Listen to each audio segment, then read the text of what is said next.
Hi there, George here, coming at you with a Subway Fresh stack of pure book haul action. I recently visited one of my favorite local bookstores, Book Buyers, and I always leave with at least one gem of a find, and this visit was no exception.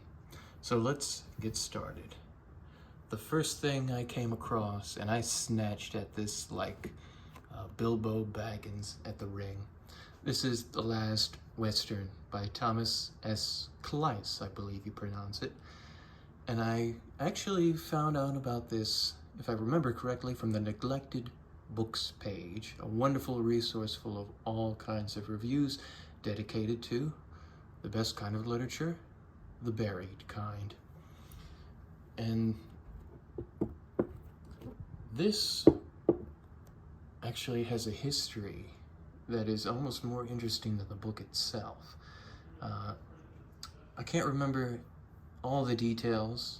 I'll include a link to the Neglected Books page so you can read about it in detail. But apparently someone thought that this was a very DFW, David Foster Wallace-esque novel, and gave him a copy during a reading.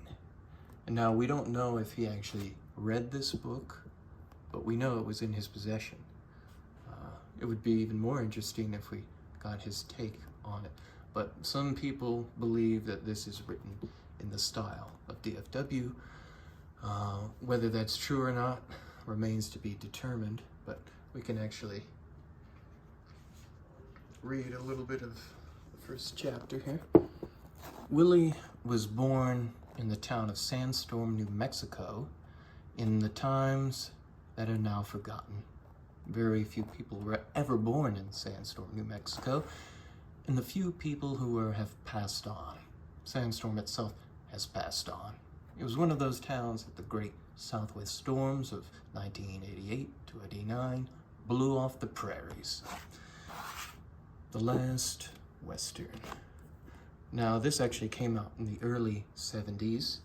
I was told that shortly after it was published, the publisher, Argus Communications, went bankrupt. This is the author's only novel. He is dead, and copies of this are very hard to find. I think a paperback like this will go for around $50, and Book Buyers has amazing, reasonable prices. I got this for $4. Moving on. The Man Without Qualities by Robert Musil. Volume 3, Into the Millennium. Now, I have two friends in particular, Matt from Canada, a filmmaker, and my friend Bradley from Australia, who is a writer and bookseller. They absolutely love this novel, and I'm a little on the fence about it because as I've done some research and I've learned that it's a novel of ideas, which is not exactly the kind of novel I'm attracted to more often than not. However, I'm open to trying anything for the most part, within reason, and since two of my friends love it, I should give it a try. And I have to give credit to my new friend Nick, and I will include Instagram tags for all these people. He was the one who actually found it today at the bookstore and told me that volume 3 is one of the hardest volumes to find. As soon as I got home, I ordered volume 2, and it turns out actually volume 1 is a bit harder to find for a reasonable price. So if anyone knows how to obtain one, I would very much appreciate it. How about we open it up and just read at a random excerpt. All this Walter knew. Now he could neither hear what Clarice was whispering to Mindgast, nor could his eyes distinguish more of the two of them than a heavy, coagulated mass of shadow against the gray glimmer of the window, but he knew exactly what was among the bushes. what was going on, sorry. He too had realized what was the matter with the man among the bushes, and the stillness prevailing in the room weighed most heavily upon him. He could tell that Ulrich, who was standing motionless beside him, was gazing intently out of the window, and he assumed that the two at the other window were doing the same. Oh, not the most enticing, but there's 3 volumes, so plenty to chew on. And Nick told me that this is the best translation. This is actually a UK edition that came out, at least this volume came out in, let me see, 1965. How old were you in 1965? Moving on, we have El Presidente by Miguel Angel Asturias, winner of the Nobel Prize for Literature. Just goes to show you that even if you win a prize as big as the Nobel Prize for Literature, that's no guarantee of literary immortality.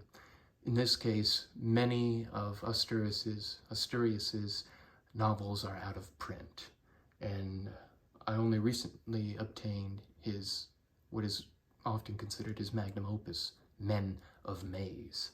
And I read the beginning of that and swooned. It was so wonderful. I also obtained Malata, which is supposed to be, both of these are examples of magical realism. And I am a sucker for Latin American fiction because it tends to be the most passionate and the most in love with language and storytelling. This one in particular, let's see here. It was an acclaimed novel for portraying both totalitarian government and its damaging psychological effects. So I don't think this one is going to be in the vein so much as the others, in the vein of magical realism, but I'm still very much interested in reading it. So now I have 2 novels by him. Let's see how it starts. It's always a good judge of a book. And just by glancing at it right now, I can tell it's going to be good. Chapter 1. In the cathedral porch. Boom, boom, alum bright, Lucifer of Allanite. The sound of the church bells summoning people to prayer lingered on, like a humming in the ears, an uneasy transition from brightness to gloom, from gloom to brightness. Boom, boom, alum bright, Lucifer of Allanite, over the somber tomb. Bloom, alum bright, over the tomb, Lucifer of Allanite. I'm getting Joycean vibes from this. Wonderful. In the frozen shadow of the cathedral, the beggars were shuffling past the market eating houses as they made their way through the ocean-wide streets to the Plaza de Armas, leaving the deserted city behind them. Wow. Give me more, please. Give me more. Okay, we have 2 more. This is The Mezzanine, or The Mezzanine. Has to be mezzanine, no? Correct me in the comments. By Nicholson Baker. Now, I recently read Vox by Nicholson Baker. He dabbles quite a bit in, among other things, erotica. And there's a review of that on the website, and I'll put a link in the description if I can remember. But he's also known for this, The Mezzanine, which, I always love the classic black and white photo that takes up the entire back of a book. Usually reserved, I think, for hardcover, but this paperback has it. And they tend to be very overwhelming if you look into the eyes. Okay, this one is about someone on an escalator, if I remember correctly. I mean, here he is, right, on the cover. And it has a lot of interiority, but I can't say much now until I read it.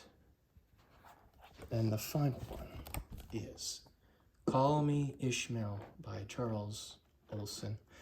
This is not fiction.